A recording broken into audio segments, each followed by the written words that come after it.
Hello and welcome to this special edition of Humber News. I'm Ariana Moore Dallas Reyes. And I'm Caitlin Patrick. It's only April, but 2016 has already been an event-filled year. Arian has our top story. Thanks, Caitlin. The biggest story of the semester was the death of former Toronto Mayor Rob Ford. Love him or hate him, Ford dominated the political discourse in the city for many years, and it was a shock when he passed away. Humber News reporter Ed Hitchens was at City Hall when the news broke and filed this report. As a councillor and as a mayor and as a private citizen, Rob Ford reached out directly to people across the city with a phone call here, an offer of advice or support there. With a stern voice and a heavy heart, John Tory spoke at a press conference where he reacted to the death of Rob Ford. With councillors fighting back tears, Tory spoke of Ford's gregarious nature and his fiery passion. I've recounted to you the story before of how he and I could be engaged in debate, and he would turn to me at a moment when somebody else was speaking in the debate and say, "Buddy, I'm about to knock you out cold." Ford's death comes just 18 months after being diagnosed with malignant tumors in his abdomen. Known to all as a politician who would call back his constituents directly, Ford will better be remembered for his mayoral term from 2010 to 2014, which includes bouts of public drunkenness and admission of illicit crack use. Yes, I have smoked crack cocaine. However, politics were put aside, as everybody from Jimmy Kimmel and Prime Minister Justin Trudeau posted tributes to Ford on Twitter. Fighting back her emotions, Councillor Francis Nunziata says when it comes to a legacy, Ford's in the City of Toronto is already secure. Rob Ford was the mayor that fought for the people of Toronto, which he did, and people respected him for that. Ward 6 Councillor Mark Graham spoke to reporters, saying that Ford's contribution to the city and underlying passion is what defined him. Rob will remember this city, for his very unique love of the city and the way he expressed it. Which is a statement Tory definitely agreed with. He was a person who loved the city, he loved people. And I think in order to be in this profession or this vocation that we've chosen, you have to love people. He was, above all else, a profoundly human guy whose presence in our city will be very much missed. The Black Lives Matter movement is finding its feet in Canada, gaining momentum after civil rights victories in the United States. A flashpoint here in Toronto has been the death of Andrew Loku, who was killed by a police officer who was later acquitted. This spring, protesters seeking justice took their fight to the front door of the Toronto Police. Alana McLeod was there tracking the group's moving protest.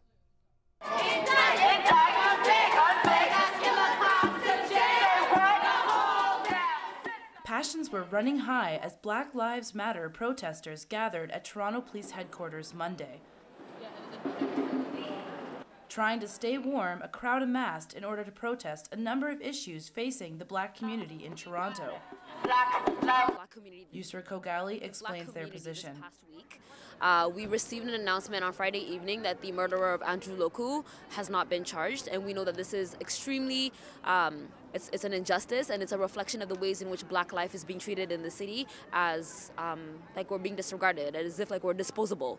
Here at police headquarters, Black Lives Matter protesters have entrenched themselves in preparation for a fight. They started the protest this weekend at Nathan Phillips Square, but according to Yusra Kogali, one of the co-founders of the Black Lives Matters in Toronto, they had to move here due to police hostility. At around midnight, we had police officers come into the space and essentially meet us with violence. They threatened to arrest us, and then they decided to escalate tactics to bring horses and court service vans into the space. Because we wanted to protect the community and continue creating that space for us to be able to heal, we decided to come here in front of the police headquarters and essentially lay our stuff here, bring our tent city here, and we're staying here until our demands are met. We're not moving anywhere. As of Tuesday night, protests were still ongoing. Tweets from the group suggest they have in fact gained members. Neither Police Chief Mark Saunders or Mayor John Tory have commented on the issues raised. Reporting for Humber News, I'm Alana McLeod. Winter started late in the year, but that didn't stop the annual Winter Wonderland in downtown Toronto. Torontonians enjoyed live ice sculpting at the 11th annual Bloor Yorkville Ice Fest. The Ice Fest, sponsored by Heart and Stroke Foundation to raise awareness about the disease. A maze of ice sculptures decorated the Bloor area in February. Children and families enjoy the sight from noon to evening. This year's event was inspired by Valentine's Day. The icy wonderland was captured through many photographs. A live DJ set the mood for love and warmth, and there were many sculptures dedicated to world peace. It was a definite hit with the kids. As the winter turned to spring, the early opening of maple syrup season brought a gift for visitors. There's one sugar bush near London, Ontario that built a reputation on donating to charities in the area. Humber's Helena Schlapak was there to give us an exclusive look. What's better than a wagon ride through the forest? Pancakes and hot chocolate and liquid Canadian gold. Syrup, and you're going to buy a bottle of syrup. That's right. The Kingsman Fanshawe Sugar Bush has opened for 2016, and it's business as usual for the volunteers. Thanks to the unusually warm winter, the Sugar Bush got off to an early season. Kingsman has already begun giving tours, showcasing how maple syrup has been made over hundreds of years. Co-chair Arthur Cohen looks back at the history of the company. This business has been around probably since about 1972 in various forms, where the Kinsman Club of Greater London has been taking on increasing responsibility in running this bush. For $3, customers are given a wagon ride throughout the property, then can head into the Pancake House to purchase breakfast and souvenirs, like t-shirts, maple butter, candy, and bottles of their sweet maple syrup. Chairman Dave Crowley says that the outcome of the season is still unknown. This past winter, the business is getting off to an early start. We don't know if we have a long season or a short season yet, but so far the quality of this product is excellent, and we're looking for a really good season. The Sugar Bush prides itself on donating their proceeds to multiple charities in the area. So far, they have raised over $50 million in total. Brett Woodcock, the treasurer for the Kingsman Club of London, says making maple syrup is easier than it has been in the past. He quickly explains how it is made today. Well, we tap the trees, and the sap that comes out of the tree is roughly 98% water. And we collect that sap and take it to our evaporator in the sugar shack. And essentially, to make syrup, you're boiling off the water to raise the sugar content. The Kingsman Fanshawe Sugar Bush is located at 21201 Lakeside Drive, Thorndale, Ontario, just outside of London. 90% of profits are donated back to the community. So for some good maple syrup and fun family times, take a drive on down. For Humber News, I'm Helena Schlapak. We live in a fast food age where people can get many meals supersized from the comfort of their own car. But at Troy's Diner in Milton, comfort is found when you leave your car. Tyler Hain has more on the all-day breakfast diner. You never want to miss the strict deadline of a McDonald's breakfast. Sorry, we only have lunch at the moment. Breakfast ends at 11. McDonald's all-day breakfast may be heading north of the border, but their great talking box doesn't compare to walking into the warm, friendly environment of Troy's Diner in Milton. Troy's has been a family favorite for over a decade, and nobody is worried about McDonald's. I won't stop coming to Troy's regardless of what McDonald's choices are. Owner Troy Newton works hard to make sure that every customer leaves with a smile. You know, you associate with good people, and good people breed good people, so the law of attraction, what you send out, you get back, so. Milton resident and loyal customer Wesley David says Troy doesn't put a deadline on quality. The service is the best. Food's always delicious.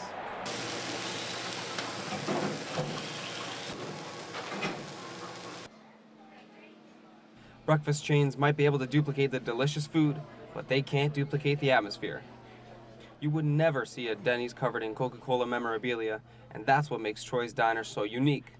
Wall-to-wall collectibles of cans, bottles, and pictures gives Troy's the authentic diner feel.